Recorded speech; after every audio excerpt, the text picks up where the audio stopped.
grande interview de cette Afrique, qui a l'honneur et le plaisir de recevoir aujourd'hui M. Babacar Diagne.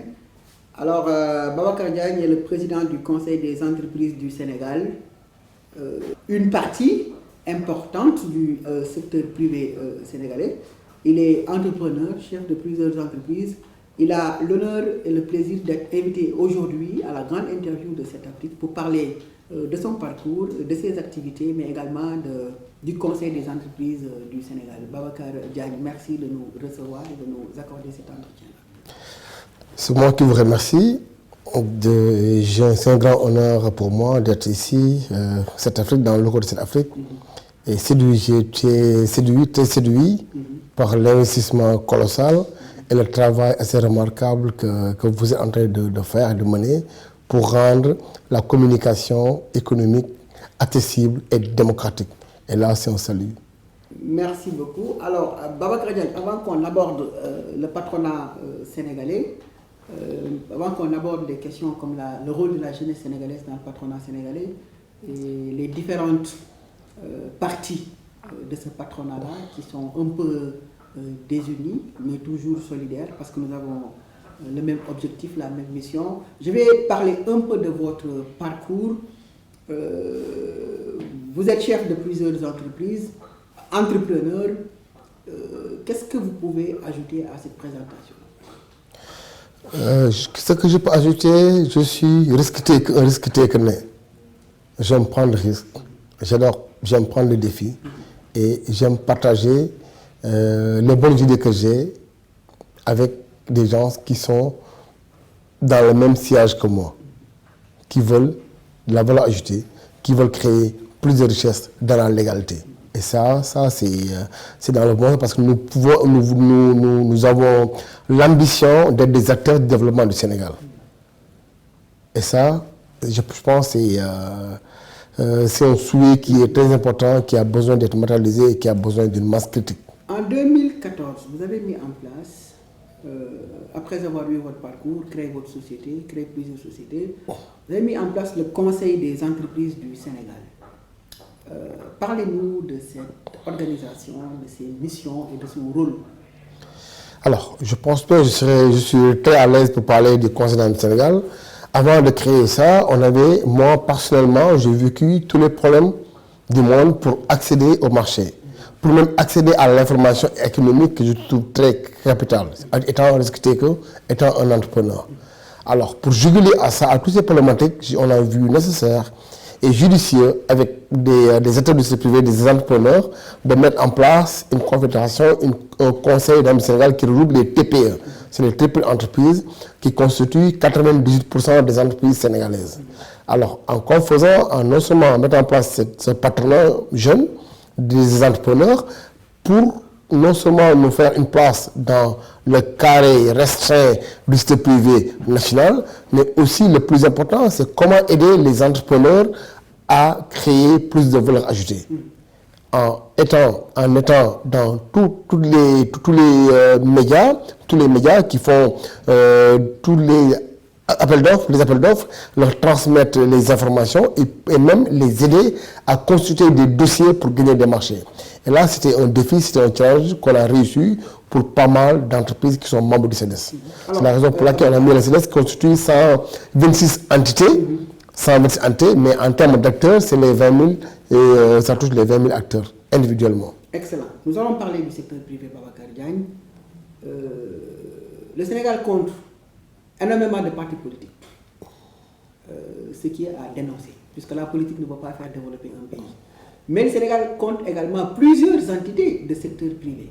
Le secteur privé du Sénégal a également un problème, tout comme le secteur politique, puisqu'ils n'arrivent pas, eux, à fédérer leurs organisations, à avoir la même orientation et à avoir la même représentativité. Quelle lecture faites-vous sur cette problématique que je viens d'évoquer qui concerne le secteur privé? Bon, je peux dire qu'on peut nous comparer aux partis politiques déjà, ils sont au nombre de 200. Les organisations partenaires au Sénégal sont au nombre de 7 maxi. 7 organisations connues, qu'on connaît. Formelles 4, informelles peut-être 3. Il n'y en a que 7, je pense, que je connais moi-même. Alors, c'est vrai qu'on a un problème. Mais vous êtes 7 Mais vous n'arrivez pas à fédérer vos... Ça, c'est un problème. Ça, c'est le plus grand problème. On connaît beaucoup de pays qui ont une seule organisation. Ça, c'est le plus grand problème qu'on a au Sénégal. Et ça ne sera pas demain. Ça ne sera pas demain. Parce que le fait de fédérer des organisations partenaires au Sénégal, le fait de créer même un cadre de consultation formel, c'est un sujet tabou au Sénégal. Pour la seule et simple raison qu'il y a des organisations partenaires, je ne citerai pas de nom, qui sont là depuis 30 ans, depuis 40 ans, qui n'ont pas l'ambition que les choses changent, que les choses se formalisent. Alors, parce qu'ils voient tout leur intérêt. C'est eux qui décident de tout et de son suivi. Mais à l'instant où nous sommes, après post-Covid-19, il faut impérativement qu'il y ait un changement de paradigme. Il faut tout changer. Il faut qu'il y ait une alternance générationnelle du patronat sénégalais. Il faut que les organisations patronales jeunes soient impliquées. Tu touches un problème qui rejoint ma question. Je t'ai dit que le secteur privé sénégalais est à l'image du secteur politique. Oui. Vous êtes plusieurs organisations patronales incapables de fédérer vos énergies, incapables de dissoudre vos organisations pour un seul et unique... organisation patronale, confédération. Vous êtes incapables de dissoudre vos organisations pour un seul et unique organisation patronale, mais également, vous êtes nombreux à être tous, à l'exception de votre organisation, vous êtes nombreux à être là, ce qu'on appelle l'alternance et ce qu'on appelle l'alternance générationnelle n'est pas fréquent dans les organisations patronales. Les présidents sont toujours les présidents depuis belle lurette, il n'y a pas d'alternance. Donc, ça rejoint ma question, à savoir que le Sénégal a un seul et même problème. Oui, moi je pense qu'on peut même ne pas nous regrouper autour d'une seule et unique organisation patronale. Chaque organisation peut garder sa propre structure. Mais l'idée, c'est de nous retrouver autour d'un crédit fédératif que moi j'appelais plateforme de secteur privé. Et j'ai fait le projet draft. Aujourd'hui, j'ai présenté même le projet au FMI, au Fonds monétaire informel. Pourquoi cette plateforme de secteur privé? Ça nous permettra de formaliser tous les flux du système économique privé national. Il y aura un seul président qui sera légitime, il y aura des vice-présidents qui seront tous des présidents d'organisations patronales. Ça n'empêche pas à toutes les organisations patronales de gérer leur propre chapelle. Mais aussi ça permettra, dans ce cadre fédératif, de discuter toutes les questions et il y aura une seule voix, unique voix, où l'ultime objectif, c'est de mettre en place un secteur privé fort, dynamique pour tout un chacun, pour créer la richesse pour nous les Sénégalais. Mais le problème du secteur privé sénégalais, n'est-il pas les présidents de ces organisations patronales-là qui sont là, qui refusent de partir? Babacar Diagne, qu'est-ce qui fait que les mêmes personnes, depuis 20 ans, dirigent les organisations patronales? Pourquoi ne veulent-ils pas partir, laisser la place à une autre génération, à d'autres personnes? Bon, là, c'est une question que j'avais, ça fait depuis 4 ans. Quand j'ai demandé à un aîné, il me dit que bon, si les gars partent, ils iront où? Ils n'ont pas où aller. Ça, c'était sa réponse. Peut-être qu'eux, ils sont façonnés à être présidents d'organisations partenaires à vie. À vie. Mais est-ce que ça arrange à l'État du Sénégal? Je ne crois pas. Même si l'État laisse faire, je ne crois pas. Il faut qu'il y ait, à un moment, il faut qu'on brise la glace. Il le faut, on n'a pas le choix. Mais comment? L'État peut insuffler un nouveau souffle. Mais bon, moi, je peux vous aider. Mais maintenant, pour vous aider, il faut que vous vous retrouviez autour d'un cadre de concertation formel qu'on va formaliser. Et ça pourrait nous arranger. Imaginez-vous, si on se trouve dans un cadre formel, tous les PPP partenaires publics privés seront discutés dans ce cadre. S'il y a des projets institutionnels de l'État du Sénégal, du Sénégal, on va le retrouver autour de cette table, dire on a une ligne de projet de 200 milliards et comment on va faire pour que les entreprises sénégalaises puissent en bénéficier au maximum. Même s'il y a des partenariats de joint venture, c'est à nous de le gérer. C'est comme au Burkina. Ça se passe au Burkina. Et on peut le faire au Sénégal, c'est possible. Mais ça, pour le faire, il faut être généreux. Et le patronat sénégalais, je vous dis, le sujet tabou, ils ne sont pas généreux. Le patronat n'est pas généreux. Ils ne sont pas prêts à accueillir Moussa Fall, qui a de l'ambition, qui a une foule envie de gagner, de mettre en place. Ça dérange.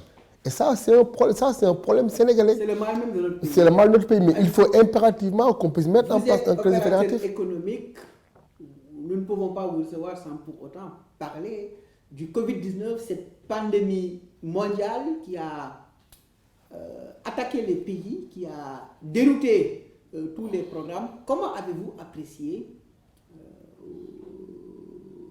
la crise du Covid-19? Bon, c'est une crise sans merci déjà, mondialement, parce qu'on a le choc de l'offre, le choc de la demande, le choc de l'emploi. Il y a plusieurs chocs. Maintenant, comment l'État est en train de se prendre pour faire face à cette Covid-19? Le ministère de l'économie le ministre de l'économie et de la coopération est en train de faire un travail remarquable.